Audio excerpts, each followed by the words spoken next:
Boa tarde! Está começando mais uma edição do programa 20 Minutos Nacional. O tema de hoje: o que é o Código Moro? Estou me referindo ao pacote de mudanças legais que o ministro Sérgio Moro apresentou recentemente à sociedade e ao Congresso Nacional.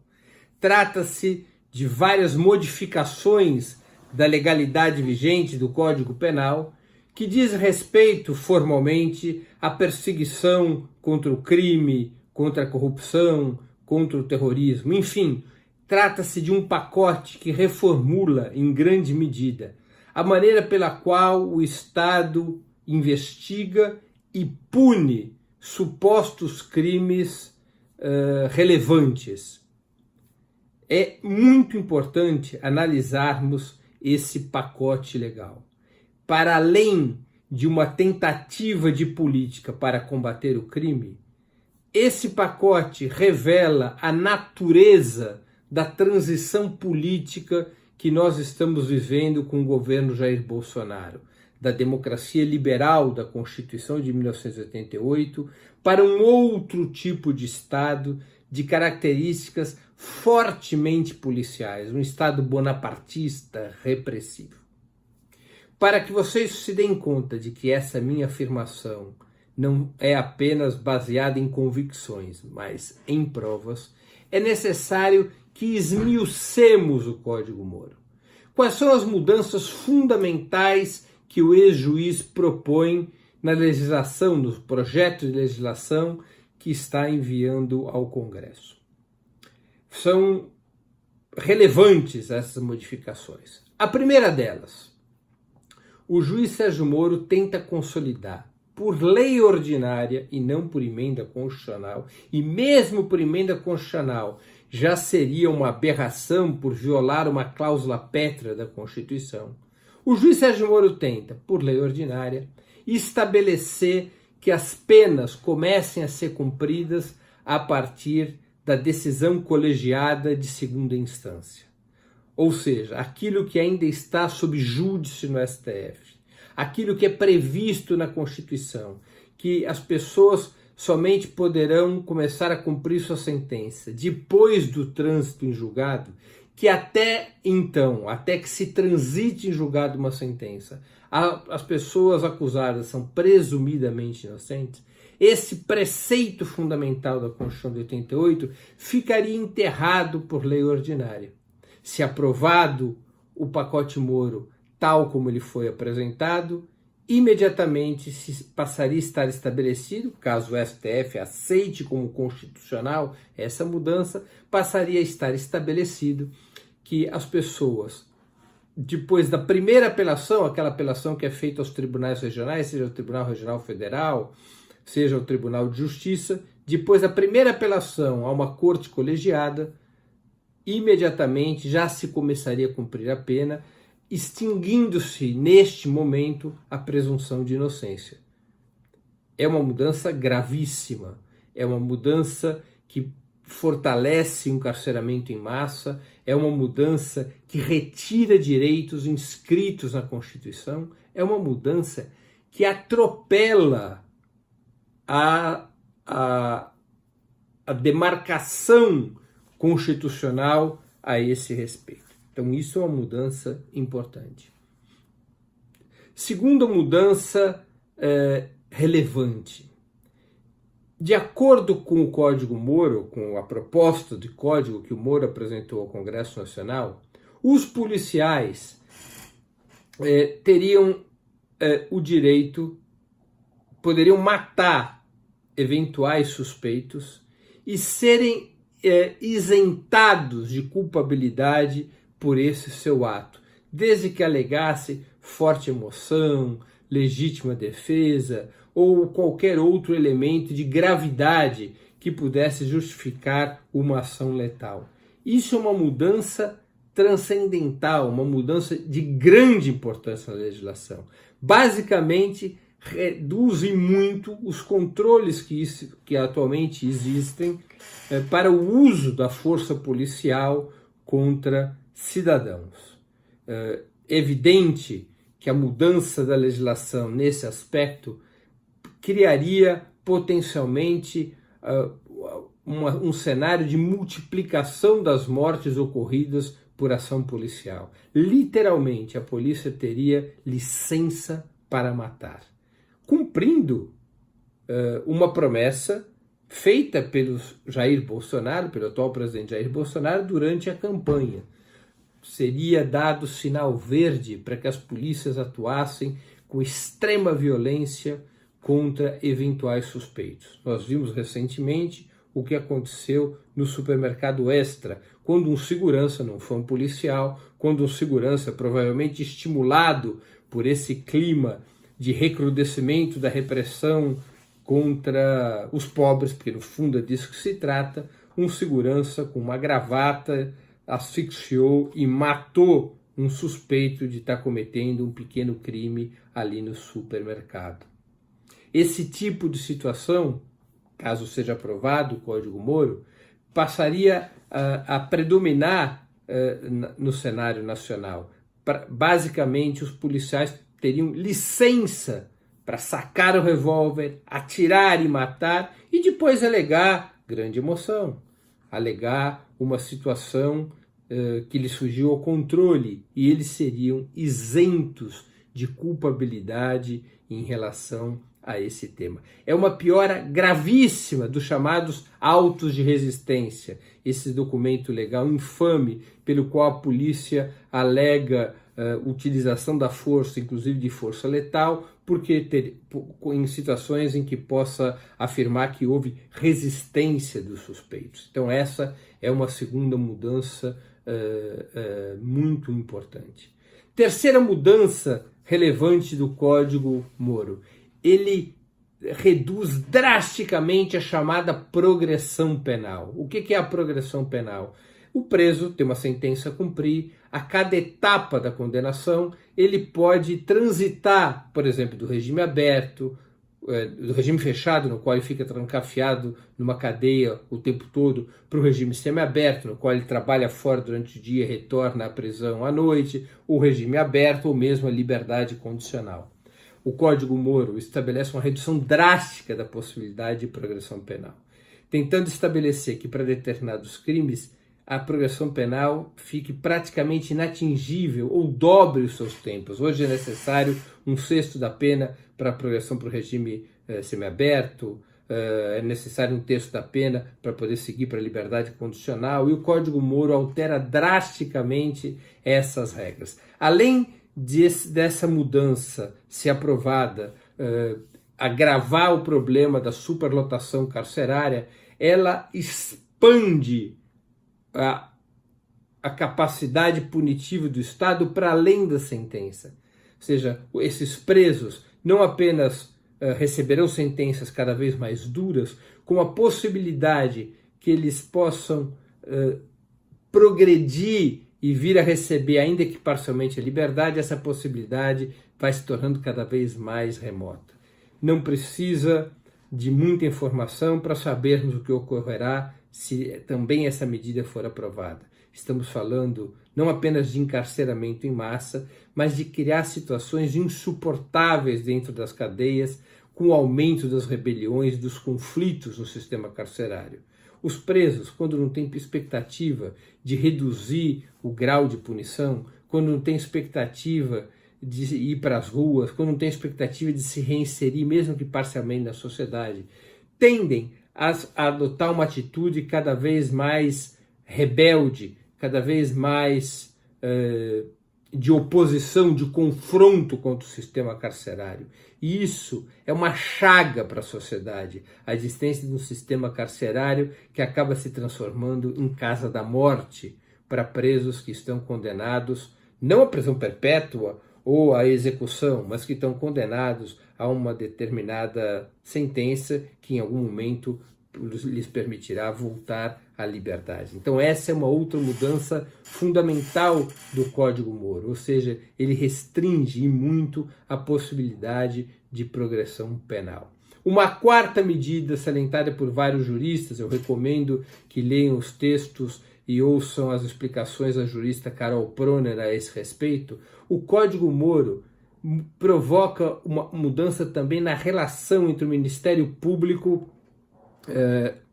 e as polícias e procuradorias de outros países. Todo o trâmite que hoje existe, que tem que correr pelo devido canal diplomático para que possa existir cooperação entre o Ministério Público brasileiro, por exemplo, e o Ministério Público de outros países, para o compartilhamento de dados e informações a respeito de um determinado suspeito, todo esse trâmite passa a ocorrer fora das estruturas diplomáticas, numa relação direta entre o Ministério Público e as procuradorias e polícias de outros países. O Ministério Público, que já é no Brasil um organismo sem qualquer controle, um organismo que não possui vigilância de outros poderes, o Ministério Público ganharia um atributo a mais, que é a possibilidade de compartilhamento de informações internacionais sem passar pelas estruturas judiciais e diplomáticas do Estado brasileiro. Empodera ainda mais o Ministério Público e, portanto, sua possibilidade de atropelos aos direitos legais, suas possibilidades de atropelo às garantias constitucionais. Citei aqui essas 4 medidas que me parecem ser as mais relevantes no Código Moro, nessa mudança profunda do Código Penal proposta pelo juiz Sérgio Moro. Prisão após segunda instância, isenção de culpabilidade dos policiais que matam, restrição da progressão penal e liberdade de ação internacional do Ministério Público. Esses 4 elementos que são o tutano, que são a espinha dorsal do Código Moro, são reveladores de um projeto cujo objetivo não é outro que não criar uma nova institucionalidade, que não é outro que não avançar na construção da institucionalidade de um Estado policial, de um Estado baseado cada vez mais no punitivismo, no populismo penal, no encarceramento em massa, na perseguição contra pobres, perseguição contra os negros, contra os opositores, porque esse mesmo arcabouço institucional, para além de ampliar a repressão social, a repressão contra os grupos sociais mais vulneráveis, que são aqueles grupos que estão submetidos a uma maior taxa de opressão na nossa sociedade, que são os pobres e os negros em particular, esse mesmo arcabouço policial poderá ser usado contra a oposição ao governo Bolsonaro. Poderá ser usado contra os movimentos sociais, poderá ser usado contra os partidos de esquerda, poderá ser usado nas repressões aos protestos contra a agenda de reformas ultraliberais que é defendida pelo governo Jair Bolsonaro e que corresponde aos interesses do grande capital financeiro de dentro e de fora do país. Só há comparações desse Código Moro com outros códigos legais aprovados ao longo da história republicana brasileira para reprimir a luta social.